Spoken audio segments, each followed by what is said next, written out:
ವೇಣುಗೋಪಾಲ್ ಅವರೇ, ನಿಮಗೆ ನನ್ನ ಕ್ವಶನ್ ಇರುತ್ತೆ ಇಲ್ಲಿ. ಈ ಇಷ್ಟು ದಿನಗಳ ಕಾಲವೂ ಕೂಡ, ಇಷ್ಟು ವರ್ಷಗಳ ಕಾಲವೂ ಕಾಂಗ್ರೆಸ್ನವರ ಕೈಯಿಂದ ನೋಂದಣಿಯಾಗದಿರೋ ಸಂಸ್ಥೆ ಅಂತೇಳಿ ಯಾಕೆ RSS ಕರೆಸಿಕೊಳ್ಳಬೇಕು ಅಂಥದ್ದು ಏನಿದೆ ಅಲ್ಲಿ? ಈಗ ಇವರು ಹನುಮೇಶ್ ಅವರೊಂದು ಕ್ವಶನ್ ರೈಸ್ ಮಾಡ್ತಾ ಇದ್ರು, ಈ ಥರ ರಿಜಿಸ್ಟರ್ ಮಾಡಿಸ್ಕೊಂಡಿಲ್ಲ ಇವರು ಅಂತ ಹೇಳಿದ್ರೆ ಬೇರೆಯವರು ನೋಂದಣಿ ಮಾಡಿಸಿಕೊಳ್ಳುವಂಥ ಅಪಾಯ ಇರುತ್ತೆ ಅಂತ ಹೇಳಿದ್ರು. ಗ್ರೂಪ್ ಆಫ್ ಇಂಡಿವಿಜುವಲ್ಸ್ ಅಂತ ಹೇಳಿದ್ರು. ಏನು ವ್ಯಾಖ್ಯಾನ ಆದರೂ ಕೊಟ್ಕೊಳ್ಳಿ, ನಾಳೆ ವೇಣುಗೋಪಾಲ್ ಅವರು ಹೋಗಿ ಒಂದು ಸಂಘಟನೆ ನಾನು ರಿಜಿಸ್ಟರ್ ಮಾಡ್ಕೊಳ್ಬೇಕು ಅಥವಾ ನಾನು ಶುರು ಮಾಡಬೇಕು ಅಂತ ಬಂದಾಗ ರಿಜಿಸ್ಟರ್ ಮಾಡಿಸಿ ಈ ಥರ ಇರಬೇಕಪ್ಪ, ಮೆಂಬರ್ಶಿಪ್ಪು ಅದು ಇದು, ಸದಸ್ಯರು ಅಲ್ಲಿರೋರು ಹೆಡ್ ಈ ಥರ ಇರಬೇಕಾಗುತ್ತೆ, ಸದಸ್ಯರು ಈ ಥರ ಇರಬೇಕಾಗುತ್ತೆ ಅಂತ ಬರುತ್ತಲ್ವಾ. ಇವರು ಮಾಡಿಸ್ಕೊಳ್ದೇ ಇರುವ ಕಾರಣಕ್ಕೆ ಪ್ರತಿ ಬಾರಿಯೂ ಈ ಟೀಕೆಯನ್ನು ಕಾಂಗ್ರೆಸ್ ನಾಯಕರ ಕಡೆಯಿಂದ ಯಾಕೆ ಕೇಳಬೇಕು ಇವರು ಅಂತ?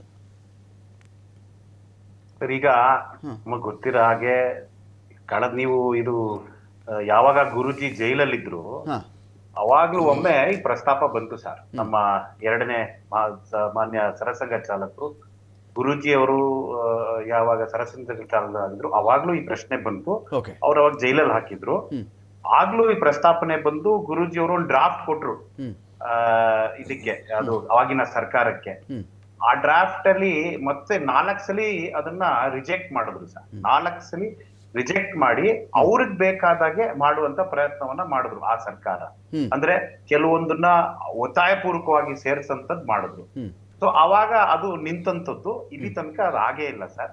ಅದು ತಾವ್ ಹೇಳ್ದಂಗೆ ಮೇಲಿನ ನಮ್ಮ ಸಂಘದ ಮೇಲಿನವರು ಡಿಸೈಡ್ ಮಾಡಿದರೆ ಯಾವುದೇ ಕಾರಣಕ್ಕೂ ಇದು ಅಂದ್ರೆ ರಿಜಿಸ್ಟರ್ ಆಗಿಲ್ಲ. ಅದನ್ನ ಮುಂದೆ ಏನ್ ಮಾಡ್ತಾರೋ ಗೊತ್ತಿಲ್ಲ. ಆದ್ರೆ ಸರ್, ಒಂದು ಪಾಯಿಂಟ್ ನಮ್ಗೆ ತಿಳಿಸ್ತೀನಿ.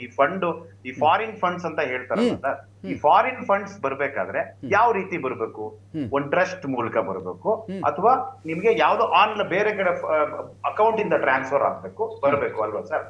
ಈಗ ಅಷ್ಟು ನಮ್ಮ ಸಂಘದಲ್ಲಿ ಈಗ ನಮ್ಮ ಮಾನ್ಯ ಸಂಪಾದಕರು ಮಾತಾಡ್ತಾ ಇರ್ಬೇಕಾದ್ರೆ ಹೇಳಿದಾಗೆ ಅನೇಕ ವಿಭಾಗಗಳಿದೆ. ಅದರಲ್ಲಿ ಎಲ್ಲದೂ ಟ್ರಸ್ಟ್ ಅಲ್ಲಿ ರಿಜಿಸ್ಟರ್ ಆಗಿರಂತದೆ. ಯಾವ್ದು ₹1 ಬಂದ್ರುವೆ ಅದರಲ್ಲಿ ನಿಮಗೆ ಈಗ ರಾಷ್ಟ್ರೋತ್ಥಾನ ಅಂತ ಹೇಳಿದ್ರು ಉದಾಹರಣೆಗೆ, ₹1 ಫಾರಿನ್ ಫಂಡ್ ಬಂದ್ರುವೆ ಅದರಲ್ಲಿ ತೋರಿಸುತ್ತೆ. ನಿಮಗೆ ವಿಶ್ವ ಹಿಂದೂ ಪರಿಷತ್ ತಗೊಳ್ಳಿ, ಅಥವಾ ಬೇರೆ ಭಾರತೀಯ ಜನತಾ ಪಾರ್ಟಿಲೂ ನಿಮಗೆ ಅದರದೇ ಆದ ಅಕೌಂಟ್ ಇದೆ. ಅದರಲ್ಲಿ ಬಂದಾಗ್ಲೂ ನಿಮಗೆ ರಿಫ್ಲೆಕ್ಟ್ ಆಗುತ್ತೆ. ಯಾವುದುವೆ ಫಾರಿನ್ ಫಂಡ್ ಬರ್ತದೆ ಅದನ್ನ ಟ್ರೇಸ್ ಮಾಡಕ್ಕೆ ಆಗದೆ ಇರೋಂಥದ್ದು ಇಲ್ಲ ಸರ್. ಎಲ್ಲವೂ ಟ್ರೇಸೇಬಲ್. ಇದು ವೇಣುಗೋಪಾಲ್ ಅವರೇ, ಪ್ರಿಯಾಂಕರ್ಗೆ ಕ್ವಶನ್ ಏನಿತ್ತು ಗೊತ್ತಾ? ನೀವು ಹೇಳ್ತಿರೋದು ಆಯ್ತು, ಆ ದಾರಿ ನಾನು ಒಪ್ಕೊಳ್ತೀನಿ. ಹಣಕಾಸಿನ ಅಕ್ರಮ ವರ್ಗಾವಣೆ ಅಂತ ಒಂದು ಶಬ್ದ ಬಳಸಿದ್ರು ಅವರು. ಹಣಕಾಸು ಅಕ್ರಮ ವರ್ಗಾವಣೆ ಆಗ್ತಿದೆ ಅಂತ ಹೇಳಿ. ಭಾರತದಿಂದ ಸ್ವಿಸ್ ಬ್ಯಾಂಕ್ ಹೋದರೂ ಇದೇ ಮಾತೆ, ಆ ಕಡೆಯಿಂದ ನಮ್ಮ ದೇಶಕ್ಕೆ ಬಂದರೂ ಇದೇ ಮಾತೆ. ಒಂಥರ ಹಣಕಾಸಿನ ಅಕ್ರಮ ವರ್ಗಾವಣೆ ಅಂತ ಹೇಳಿದ್ರೆ ಆ ಪದ ನಥಿಂಗ್ ಬಟ್ ಹವಾಲಾ. ನಥಿಂಗ್, ನೀವು ಹೇಳ್ತಾ ಇದ್ರಿ ಅದೆಲ್ಲ ಫಂಡಿಂದನೇ ಬರಬೇಕು ಸರ್, ಅಕೌಂಟಿಂದನೇ ಟ್ರಾನ್ಸ್ಫರ್ ಆಗಬೇಕು ಸರ್ ಅಂತ ಹೇಳಿ. ಬಟ್ ಪ್ರಿಯಾಂಕರ್ಗೆ ಆ ಥರ ಮಾತಾಡಲಿಲ್ಲ, ಹಣಕಾಸಿನ ಅಕ್ರಮ ವರ್ಗಾವಣೆ ಅಂತ ಮಾತಾಡಿದ್ರು. It attracts PMLA, prevention of money laundering act ಅಂತ ಅವ್ರ ವಾದ. ಸರ್, ತಮ್ಮಲ್ಲಿ ಒಂದೇ ಒಂದು ಎಲ್ಲಾ ಮಾತಿಗೂ ವೈಟೇಜ್ ಕೊಡ್ಬೇಕು ಅಂತ ಇರೋಲ್ವಲ್ಲ ಸರ್. ಅದು ಪ್ರಿಯಾಂಕಾ ಹೇಳಿದ್ದೆಲ್ಲ ಸರಿ ಅಂತ ಇಲ್ಲ. ಅವ್ರು ರಿಜಿಸ್ಟ್ರೇಷನ್ ಬಗ್ಗೆ ಹೇಳಿದ್ರು, ಅದನ್ನ ಒಪ್ಕೊಳ್ಳೋಣ. ಅದನ್ನ ಹಿರಿಯರು ಯಾವ ಕಾರಣಕ್ಕೆ ಮಾಡಿದ್ದಾರೆ ಅನ್ನೋದು ಗೊತ್ತಿಲ್ಲ. ಆದ್ರೆ ಎಲ್ಲದೂ ಅವರು ಪ್ರಾಮುಖ್ಯತೆ ಕೊಡ್ಬೇಕು ಅಂತಿಲ್ಲ. ಫಾರಿನ್ ಹವಾಲಾ ಬರ್ತಿದೆ, ಬೇರೆ ವಿದೇಶದಿಂದ ಹಣ ಬರ್ತಿದೆ, ಎಲ್ಲದಕ್ಕೂ ನಮ್ಮಲ್ಲಿ ಅಕೌಂಟ್ ಮೂಲಕ ತೋರಿಸಲಾಗಿದೆ. ಇದಕ್ಕಿಂತ ಇನ್ನೇನು ನಾವು ಅತ್ಯಂತ ಪಾರದರ್ಶಕವಾಗಿ ಮಾಡ್ತಾ ಇದೆ. ಅವ್ರು ಹೇಳಿದ್ನೆಲ್ಲ ತಾವು ಕನ್ಸಿಡರ್ ಮಾಡಬಾರ್ದು ಸರ್. ಯಾಕೆಂದ್ರೆ ಅವ್ರು ಯಾವ ಬರದಲ್ಲಿ ಹೇಳಿದಾರೋ ಅದನ್ನ ನಮಗ್ ಗೊತ್ತಿಲ್ಲ. ಆದ್ರೆ ಎಲ್ಲಾ ಟ್ರಸ್ಟ್ ಗಳಲ್ಲಿ, ಎಲ್ಲಾ ವಿಭಾಗಗಳಲ್ಲಿ ನಮ್ಮಲ್ಲಿರುವಂತ ಅಂಗಸಂಸ್ಥೆಗಳದ್ದು ಎಲ್ಲದೂ ಸಹ ರಿಜಿಸ್ಟರ್ಡ್ ಅಂದ್ರೆ ಟ್ರಸ್ಟ್ ಇದೆ. ಆ ಟ್ರಸ್ಟ್ ಗೆ ಹಣ ಬರುತ್ತೆ.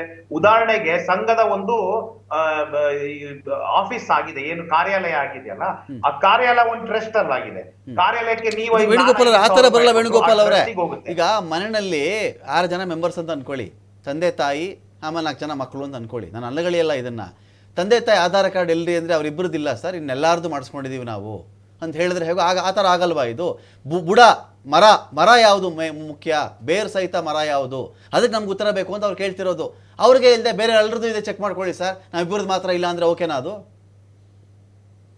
ಇಲ್ಲ ಸರ್, ನಾವು ಹೇಳೋದೇನಂದ್ರೆ ಸರ್, ಫಂಡ್ಸ್ ಬಗ್ಗೆ ಮಾತ್ರ ನಾವು ಮಾತಾಡೋದಾದ್ರೆ RSS ಗೆ ಫಂಡ್ಸ್ ಯಾವ್ದು ಬರಲ್ಲ ಸರ್. ಗುರು ಪೂಜೆ ಬಿಟ್ರೆ ಇನ್ ಯಾವ ಫಂಡ್ಸ್ ಬರಲ್ಲ ಸರ್. ಎಲ್ಲದೂ ಟ್ರಸ್ಟ್ ಗೆ ಬರೋದು ಸರ್. ಈಗ ಮೂಲ ಪ್ರಶ್ನೆ ಏನ್ ಬರುತ್ತೆ ಹೇಳಿ? ಈಗ ವೇಣುಗೋಪಾಲ್ ಅವರೇ, ಅವ್ರು ಕೇಳ್ತಿರೋ ಮೂಲ ಪ್ರಶ್ನೆ ಏನ್ ಗೊತ್ತಾ?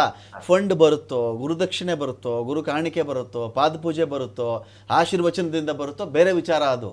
ನೀವು ರಿಜಿಸ್ಟರ್ ಯಾಕೆ ಸಮಯ ಮಾಡಿಸ್ಕೊಂಡಿಲ್ಲ? ಮಾಡಿಸ್ಕೊಂಬಿಡಿ. ಅಂತ ಹೇಳ್ತಾರಲ್ಲ, ಆ ಪ್ರಶ್ನೆಗೆ ಉತ್ತರ ಕೊಡದೆ ಬೇರೆ ನಾವು ಏನೇ ದೇಶ ಪ್ರೇಮ, ಭಕ್ತಿ, ಹಿಂದುತ್ವ, ಜನಜಾಗೃತಿ, ಪ್ರವಾಹ ಬಂದಾಗ ನಾವೇನು ಕೆಲಸ ಮಾಡ್ತೀವಿ, ಭೂಕಂಪ ಬಂದಾಗ ನಾವೇನೇನು ಮಾಡಿದ್ದೀವಿ, ನಾವು ಯಾವತ್ತು ಅಂಗಾಂಗ ದಾನ, ರಕ್ತದಾನದಲ್ಲಿ ನಮ್ಮ ಶಿಬಿರಗಳು ಏನೇನು ಮಾಡ್ತೀವಿ, ಇದು ಯಾವ್ದು ಹೇಳಿದ್ರು ಕೂಡ ರಿಜಿಸ್ಟರ್ ಮಾಡಿಸ್ಕೊಂಡು ಮಾಡಿಬಿಡಿ, ನಿಮ್ಮ ಪ್ರಾಬ್ಲಮ್ ಏನು ಅಂತಾರೆ. ಸರ್ ಈಗ ಕ್ಲಿಯರ್ ಆಗಿ ಹೇಳಿದ್ರೆ ಏನಕ್ಕೆ ರಿಜಿಸ್ಟರ್ ಮಾಡ್ಕೋಬೇಕು ಅಂತಾನು ಇದೆಯಲ್ಲ ಸರ್. ಈಗ ನಾವ್ ಎಲ್ಲದೂ ಪಾರದರ್ಶಕ ನಡಿಬೇಕು, ಯಾಕೆ ರಿಜಿಸ್ಟರ್ ಮಾಡ್ಕೋಬೇಕು? ಈಗ ಈ ಬಾಡಿ ಆಫ್ ಇಂಡಿವಿಜುವಲ್ಸ್ ಅಂತ ಹೇಳಿದ್ದಾರೆ, ಇದೊಂದು ಈ ಸಂಘದ ಮೇಲೆ ಇದು ಹೊಸದೇನಲ್ವಲ್ಲ ಸರ್. 100 ವರ್ಷಗಳಿಂದನೂ ಕೋರ್ಟ್ ಅಲ್ಲಿ ಕೇಸ್ ನಡೆದಿದೆ, ಕೋರ್ಟ್ ನಮ್ಮ ಸಂಘದ ಪರವಾಗಿ ಎಲ್ಲದೂ ತೀರ್ಪು ಕೊಟ್ಟಿದೆ. ಎಲ್ಲೂ ಸಹ ಇವತ್ತಿನ ತನಕ 100 ವರ್ಷಗಳಲ್ಲಿ ಈಗ ನಮ್ಮ ವಕ್ತಾರ ಹೇಳ್ದಂಗೆ ಒಂದು ಇಡಿ ಆಗ್ಲಿ ಅಥವಾ ಎನ್ಫೋರ್ಸ್ಮೆಂಟ್ ಡೈರೆಕ್ಟರೇಟ್ ಆಗ್ಲಿ ಅಥವಾ ಇನ್ಕಮ್ ಟ್ಯಾಕ್ಸ್ ಆಗ್ಲಿ ಯಾರು ಸಹ ಬಂದು ಏನು ಮಾಡಕ್ ಆಗಿಲ್ವಲ್ಲ ಸರ್. ಹಂಗಾದ್ಮೇಲೆ ಕ್ಲೀನ್ ಇದೆ ಅಂತ ಅವರೇ ಅರ್ಥ ಮಾಡ್ಕೋಬೇಕಲ್ವ ಸರ್. ಓಕೆ ಫೈನ್, ಈ ತರ ಅದು ಕ್ಲೀನ್ ಇದೆ, ತುಂಬ ಕ್ಲೀನ್ ಆಗಿದೆ ಅಂಥೇಳಿ ಈಗ ಪ್ರಿಯಾಂಕರ್ಗೆ ಅರ್ಥ ಆಗ್ಬಿಟ್ಟು ಈ ಥರ ಮಾತಾಡ್ತಾ ಇದ್ದಾರೆ. ಅರ್ಥವಾಗದೆ ರಿಜಿಸ್ಟರ್ ಮಾಡಿಸಿಲ್ಲ, ಫಾರಿನ್ ಫಂಡ್ ಬರ್ತಿದೆ ಅಂತ ಯಾವ ಶಬ್ದಗಳನ್ನ ಯಾಕೆ ಬಳಸಿದ್ರು ಸರ್? ಈಗ ಒಂದು ನಿಮಿಷ ನಾನು ಇದನ್ನು ವಕ್ತಾರ ಕೇಳ್ತಾ ಇದ್ದೀನಿ, ವೇಣುಗೋಪಾಲ್ ವಕ್ತಾರ ಕೇಳ್ತಾ ಇದ್ದೀನಿ. ಸರ್, ಈಗ ಪ್ರಿಯಾಂಕ್ ಖರ್ಗೆ ಅವರು ಮಾನ್ಯ ITBT ಮತ್ತು ಗ್ರಾಮೀಣಾಭಿವೃದ್ಧಿ ಸಚಿವರಾಗಿ ಆ ಇಲಾಖೆಗೆ ಸಂಬಂಧಪಟ್ಟಂತ ಕೆಲಸ ಮಾಡೋದ್ ಬಿಟ್ಬಿಟ್ಟು ಊರು ತುಂಬಾ ಎಲ್ಲ ಮಾತಾಡ್ತಾರೆ. ಬರೀ BJP, RSS, ಆಮೇಲೆ ಮೋದಿ, ಬರೀ ಇದೇ ಮಾತಾಡ್ಕೊಂತ ಇದಾರೆ. ಒಂದ್ ಏನಾರು ಅಭಿವೃದ್ಧಿ ಮಾಡಿದೀವ? ಅವ್ರ ತಂದೆಯವರು ಹಿರಿಯರು ಮಲ್ಲಿಕಾರ್ಜುನ್ ಖರ್ಗೆ ಅವರು 9 ಸಲ MLA ಆಗಿದ್ದಾರೆ ಸರ್, 2 ಸಲ MP ಆಗಿದ್ದಾರೆ ಸರ್, 1 ಸಲ ರಾಜ್ಯಸಭಾ ಸದಸ್ಯರಾಗಿದ್ದಾರೆ. ಇವರು 3 ಸಲ MLA, 2 ಸಲ ಸಚಿವರು. ಬಹಳಷ್ಟು ಜನ ಪಾಪ ಕಾಂಗ್ರೆಸ್ ಎಲ್ಲ 6 ಸಲ MLA ಆದ್ರೂ ಇನ್ನೂ ಅವರಿಗೆ ಸಚಿವ ಸ್ಥಾನಕ್ಕೆ ಸಿಕ್ಕಿಲ್ಲ. ಇವರು ಈ ಕೆಲಸ ಮಾಡೋದ್ ಬಿಟ್ಬಿಟ್ಟು ಬರೀ ಇದೇ ಮಾಡ್ಕೊಂಡು ಕುತ್ಕೊಂಡ್ಬಿಟ್ಟಿದ್ದಾರೆ. ಬರೀ ಮಾಡೋ ಕೆಲಸ ಮಾಡೋದ್ ಬಿಟ್ಬಿಟ್ಟು ಬೇರೆ ಎಲ್ಲ ಮಾಡ್ತಾ ಇದಾರೆ ಅವರು. ಸೊ ಈಗ ಮತ್ತೆ ಇನ್ನೊಂದು ಸ್ಟೇಟ್ಮೆಂಟ್ ಬೇರೆ ಕೊಟ್ಟಿದ್ದಾರೆ, ಏನು ಕರಾವಳಿಯಲ್ಲಿ ಒಂದು ಭಯವಾದ ವಾತಾವರಣ ಇದೆ, ಹಂಗಾಗಿ ITBTಗಳು ಅಂದ್ರೆ ಜನಗಳಿಗೆ ಅಪಮಾನ ಮಾಡ್ತಾ ಇದ್ದಾರೆ ಕರಾವಳಿ ಭಾಗದ. ಅಂದ್ರೆ ಇವ್ರಿಗೆ ಒಂದು ಯಾವುದು ಗೊತ್ತು ಗುರಿ ಇಲ್ಲದ ಒಂದು ಸರ್ಕಾರ ಇಲ್ಲಿ ಕರ್ನಾಟಕದಲ್ಲಿ ಆಡಳಿತ ನಡೆಸ್ತಾ ಇದೆ. ಅದರಲ್ಲಿ ಇವರ ಒಂದು ಕುರ್ಚಿ ಕಿತ್ತಾಟದಲ್ಲಿ ಮಗ್ನರಾಗ್ಬಿಟ್ಟಿದ್ದಾರೆ. ಇದರಲ್ಲಿ ನನಗೆ ಗೊತ್ತಿಲ್ಲ, ಈಗ ಪ್ರಿಯಾಂಕ್ ಖರ್ಗೆ ಹೇಳಿದ ನಂತರ ಬೇರೆ ಬೇರೆ ಸಚಿವರು ಅವ್ರಿಗೆ ಬ್ಯಾಕ್ ಮಾಡಿದ್ರು. ಯಾಕೆ ಬ್ಯಾಕ್ ಮಾಡಿದ್ರು ಗೊತ್ತಿಲ್ಲ. ಮೋಸ್ಟ್ಲಿ ಏನಾದ್ರು ಮಲ್ಲಿಕಾರ್ಜುನ್ ಖರ್ಗೆ ಅವ್ರಿಗೆ ಖುಷಿ ಪಡಿಸ್ಲಿಕ್ಕೆ ಏನಾದ್ರು ಬ್ಯಾಕ್ ಮಾಡಿದ್ರು ಅಂತ ನನಗೆ ಅನಿಸ್ತದಿಲ್ಲ ಒಂದ್ ಕಡೆಗೆ. ಯಾಕಂದ್ರೆ ನನ್ನ ಮಗನ್ ನೀವು ಸಪೋರ್ಟ್ ಮಾಡಿದ್ರೆ ನೀವು ಕಂಟಿನ್ಯೂ ಮಾಡ್ತೀವಿ ಮಿನಿಸ್ಟ್ರು, ಇಲ್ಲ ಅಂದ್ರೆ ನಾವು ನೀವನ್ ಮಾಡಲ್ಲ ಅಂತಾನು ಆ ಥರದ್ದೇನೋ ಇರ್ಬೋದಾ ಅಂತ ಒಂದೆಲ್ಲೋ ಅನಿಸುತ್ತೆ. ಸೊ ಹಾಗಾಗಿ ಈಗಾಗಲೇ ನಮ್ಮ ವೇಣುಗೋಪಾಲ್ ಜಿ ಅವರು ಹೇಳ್ದಂಗೆ ನಮ್ಗೆ ಅವಶ್ಯಕತೆ ಇಲ್ಲ ಅದ್ರದ್ದು ರಿಜಿಸ್ಟ್ರೇಷನ್ ಮಾಡೋ ಅವಶ್ಯಕತೆ ಇಲ್ಲ.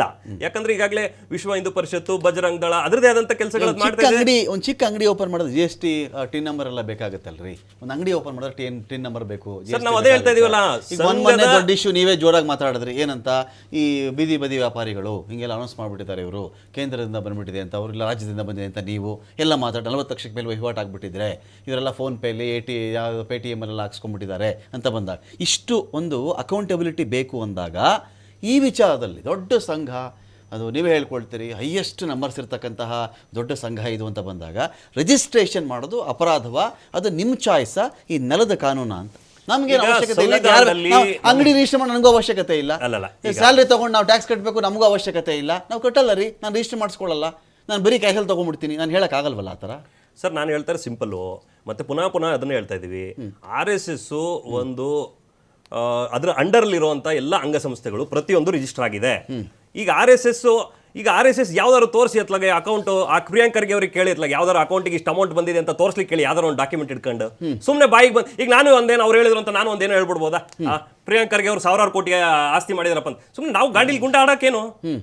ಡಾಕ್ಯುಮೆಂಟ್ ಇರ್ಬೇಕಲ್ಲ, ನಾವು ಹೇಳ್ಬೋದಲ್ಲ. ಸುಮ್ಮನೆ ಬಾಯಿಗೆ ಬಂದಾಗ ಅವ್ರು 1000 ಕೋಟಿ ಹಣ ಮಾಡ್ಬಿಟ್ಟವ್ರಿ ಅಂದ್ರೆ ತಪ್ಪಾಗುತ್ತೆ, ಹಂಗೆ ಹೇಳ್ಬಾರ್ದು. ಡಾಕ್ಯುಮೆಂಟ್ ಇರ್ಬೇಕು. ಹಂಗೆ ಹೇಳಿದೀರಾ ನೀವು? ನಾನು ಕ್ಲಿಯರ್ ಇದ್ದೀನಿ. ಈಗ ಅವರು ಆ ಥರದ್ದು ಏನಾರು ಅವ್ರ ಡಾಕ್ಯುಮೆಂಟ್ ಇದೆ ತಗೊಂಬರ್ಲಿ, ತಮ್ಮ ಮಾಧ್ಯಮಗಳ ಮುಖಾಂತರ ತೋರಿಸ್ಲಿ ಜನಕ್ಕೆ. ಸುಮ್ಮನೆ ಗಾಳಿಲಿ ಗುಂಡೋರ್ದ್ರೆ ಅದು ತಪ್ಪಾಗ್ತದೆ ಸರ್.